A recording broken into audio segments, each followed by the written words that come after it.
You are Beatrix LeBeau. You have just woken up from a year-long nap in the space in space and are now on the far, far range.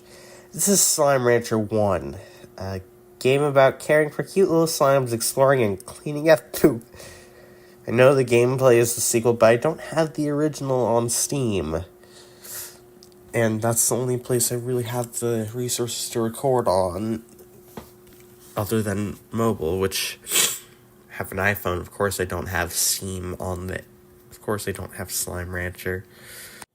But anyway, you purchased your ranch from Hobson Twillagers, and you're soon contacted by Thor West through the Range Exchange. I don't touch that much, but we got a mystery to solve, though. Exploring to do. We can find notes from Hobson all over the range detailing his journey. He details why he left for the far, far range. He didn't want to just sit around his whole life, so he left Earth behind. Maybe that's why he left his ranch, too. You head to a new place, the Moss Blanket.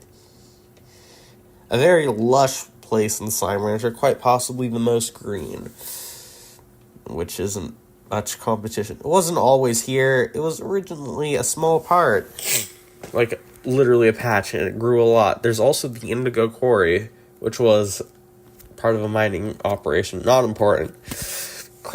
We can head through either to reach the ruins. Here you can find ancient technology, including an ancient teleporter that takes you to the Glass Desert. A land full of fire-shaped formations and sand. You're able to restore many oases here that are safe from the frequent firestorms and even tar.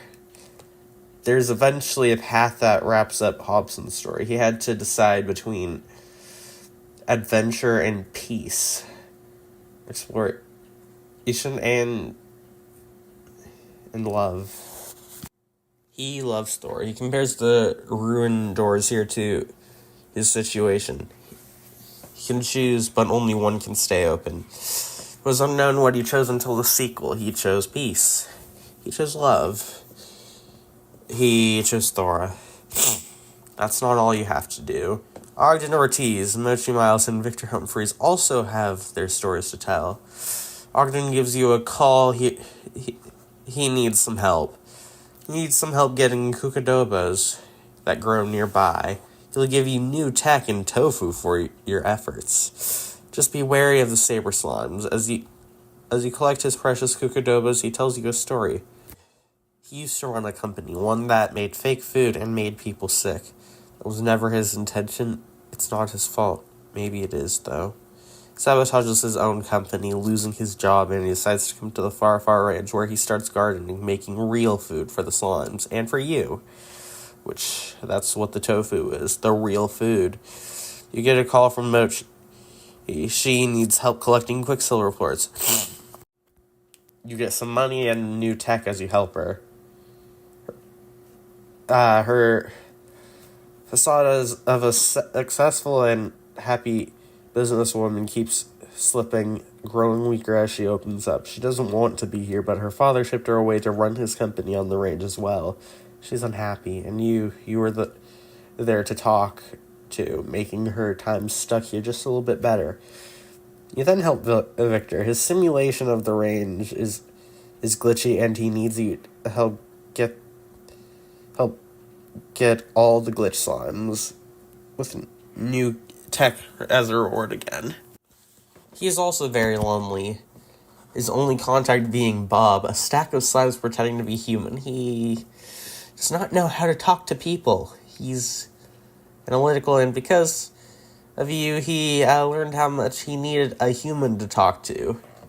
He needed you. And one more thing. You're not Beatrix LeBeau. This isn't your story. It's not Thora's, not Ogden's, not Mochi's, not Victor's, or Bob's. It's not even Hobson's. It's Beatrix's story. And you're just a passenger.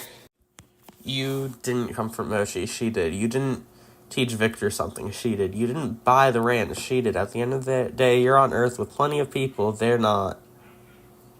They all had to leave everything behind to get here. You didn't. That leads me to one last story. Beatrix's. Beatrix lands on the far, far range. She soon has star mail.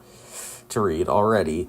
From Casey. You don't get to see how Beatrix replies, but that's not needed. Casey has plenty of questions to ask and wishes Beatrix good luck. Next message, Casey bought a cactus. She struggles to keep plants alive, but it was sitting in the corner of Beatrix's old plant shop and abandoned. Later, the two reflect on a big storm that left them stranded in a coffee shop. But on that day, the two started feeling things for each other. They reflect on other things too, like the hike they went on together. Beatrix came extra prepared, and Casey didn't at all come prepared. She's not very outdoorsy, I guess. But Casey plays music, and on one of Casey's tours, Beatrix couldn't stand being cooped up in a van for so long.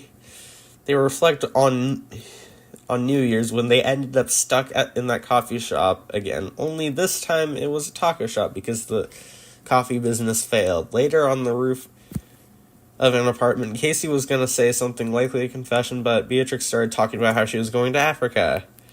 Casey was on tour at the same time, and it sounded fun to be in Africa, especially since Los Angeles was disappointing. They were home again together. It was great, but they were both giving up something. Casey regrets not saying it that day, and while Casey was in London, Beatrix left for the far, far range. They both miss each other a lot, and unfortunately their dreams are in different parts of the universe, and despite their distance, in a way, they're still together. Casey has a tour coming up now and is thinking of Bea. Now, we get no confirmation, but I like to believe they're still in love, but just that their only relationship option is long distance. Who knows, maybe one day space travel will be advanced enough for them to see each other again. Before then, a boat arrives, 2 doors, and Beatrix chooses adventure.